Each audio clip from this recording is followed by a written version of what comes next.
স্বরূপনগরে তৃণমূল নেতার বাড়িতে হামলা, তৃণমূল পঞ্চায়েত সদস্যের বাড়িতে ভাঙচুর করা হয়। ভাঙচুর সংখ্যালঘু সেলের সভাপতির বাড়িতেও।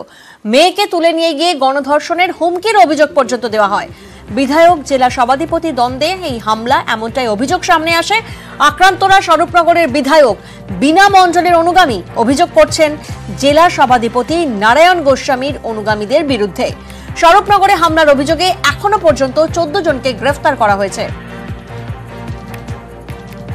আমরা বীণা মণ্ডলের লোক এবং আমাদের 5-6টা মেম্বারের আদৌ পঞ্চায়েতে ঢুকতে যায় না। ওইরকম রাত্রিতে এসে প্রায় 30-35 জন লোক এসে কথা কাটাকাটি হতে আমার এখানে ভাঙচুর করে, দোকানের মাল সব ভাঙচুর করে বাইরে দেয়। আমার এখানে টাকা ছিল 60,000 টাকা, সেই 60,000 টাকা সেইটা নিয়ে গেছে। মারধর করেছে, লাঠির বাড়ি মেরেছে এখানে নারায়ণ গোস্বামী পন্থী।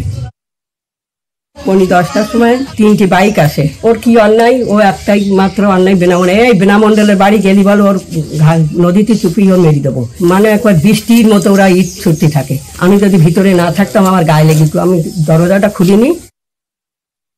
প্রশাসনকে কালকে বলে দিয়েছি যে লিগাল অ্যাকশন নেওয়ার জন্য তৃণমূল, সিপিএম, বিজেপি দেখার দরকার নেই।